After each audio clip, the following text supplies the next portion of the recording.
आकाशवाणी का श्रीनगर स्टेशन है। अब पेश है खबरें। जम्मू पार्लिमानी हलके में कागजात नामजदगी वापस लेने के आखिरी दिन कल एक उम्मीदवार ने अपनी नामजदगी वापस ली। अब इस हलके में कुल 22 उम्मीदवार मैदान में रह गए हैं, जिनमें भारतीय जनता पार्टी के जुगल किशोर, इंडियन नेशनल कांग्रेस के रमन बल्ला भी शामिल है।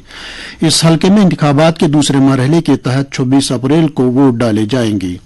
उधर उधमपुर पार्लिमानी हलके में इलेक्शन मुहिम जोरों पर जारी है। इस हलके में बीजेपी के senior leader doctor Jitendra Singh, Indian national Congress के चौधरी लाल सिंह इंतखाबात में हिस्सा ले रहे हैं। वाज़ेह रहे कि पहले मरहले के तहत इंतखाबात 19 अप्रैल, दूसरा मरहला 26 अप्रैल, तीसरा मरहला 7 मई, चौथा मरहला 13 मई, पांचवा मरहला 20 मई, छठा मरहला 25 मई और सातवां मरहला 1 जून को मुनक्किद हो रहा है। वोटों की गिनती 4 जून को हो रही है। शोपियां जिले के हीरपुर इलाके में कल शाम मिलिटेंटों ने एक टूरिस्ट गाइड कम taxi driver Dilraj Singh valid प्रमाण सिंह पर गोलियां चलाई, जिसके नतीजे में वो शदीद जख्मी हुआ। अगरचे उन्हें फौरन मकामी अस्पताल में इलाज मुआलजे के लिए दाखिल कराया गया, ताहम उन्हें बेहतर तिबी निगहदाश्त के लिए श्रीनगर अस्पताल मुंतकिल किया गया। ये वाक़ा दानिश होटल वाक़ा पदपावन हीरपुर में पेश आया। पुलिस ने वाक़े के फौरन बाद तलाशी कार्रवाई शुरू की है। मज़ीद तफसीलात का इंतजार है। पुलिस ने बारामूला जिले के 3 अफराद, जिनमें मैसर मजीद मलिक साइकने सिरीवारपुरा पट्टन, अब्दुल्ला हड्डार साइकने डार मोहल्ला पलहालन और खुर्शीद अहमद वाजा साइकने तांतरेपुरा पलहालन को मुल्क दुश्मन कार्रवाइयों में मुलव्वस होने की पादाश में पब्लिक सेफ्टी एक्ट के तहत गिरफ्तार किया गया है। पुलिस बयान के मुताबिक इन अफराद के खिलाफ कई मुकदमात दर्ज हैं और ये अमन अमान में खलल डालने और तोड़फोड़ की कार्रवाइयों में मुलव्वस थे। चैत्र नवरात्रि का 9 दिन का त्यौहार आज से शुरू हो रहा है, जो मां दुर्गा और उनके 9 अवतारों के लिए वक्फ है।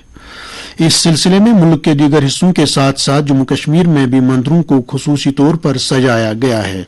उधर कटरा के माता वैष्णो देवी भवन को खुसूसी तौर पर फूलों से सजाया गया है, जहां पूजा के दिनों काफी तादाद में श्रद्धालुओं के पूजा पाठ में हिस्सा लेने की उम्मीद है।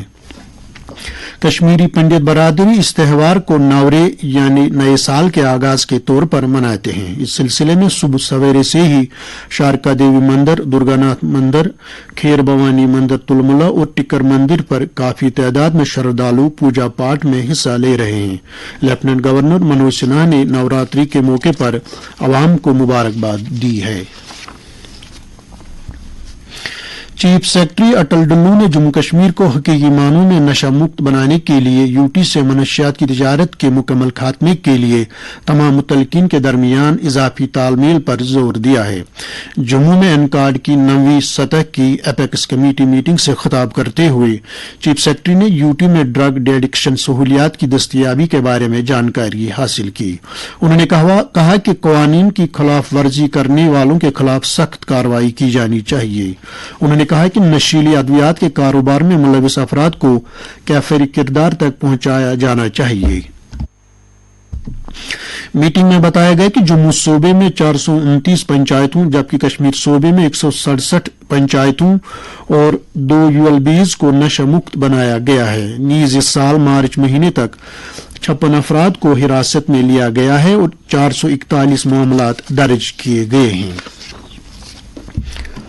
जम्मू कश्मीर वक्फ बोर्ड की चेयरपर्सन डॉक्टर दरख्शां अंद्राबी ने कल श्रीनगर में आइमा और खतीबों की एक कॉन्फ्रेंस की सदारत की। इस मौके पर ईद उल फितर के सिलसिले में किए गए इंतजामात का जायजा लिया गया।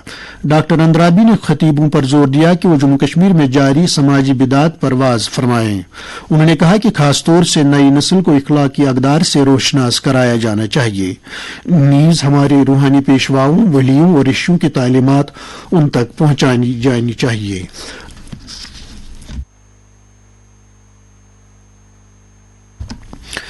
वादी के तालीमी इदारों के अवकाती कार में तब्दीली कर दी गई है। महकमे तालीम की तरफ से जारी एक प्रेस बयान में कहा गया है कि 12 अप्रैल से श्रीनगर के म्यूनिसिपल हदूद में आने वाले तमाम सरकारी और निजी तालीमी इदारों में अवकाती कार अब सुबह 9 बजे से दोपहर 3 बजे तक रहेंगी, जबकि श्रीनगर जिले में म्यूनिसिपल हदूद के बाहर اور کشمیر صوبے کے دیگر علاقوں کے تحت آنے والے اسکولوں میں اوقات کار صبح 10 بجے سے سپہر 4 بجے تک رہیں گے۔ تمام تعلیمی اداروں کو ہدایت دی گئی ہے کہ وہ نئے اوقات کار پر سختی سے عمل کریں اور خلاف ورزی کرنے والوں کے خلاف سخت کارروائی عمل میں لائی جائے گی۔ درجہ حرارت سری نگر میں رات کا کم سے کم درجہ حرارت 5.6 ڈگری سیلسیس جبکہ جموں میں رات کا کم سے کم درجہ حرارت 17.3 ڈگری سیلسیس ریکارڈ کیا گیا۔ اس کے ساتھ ہی خبروں کا یہ بلٹن ختم ہوا۔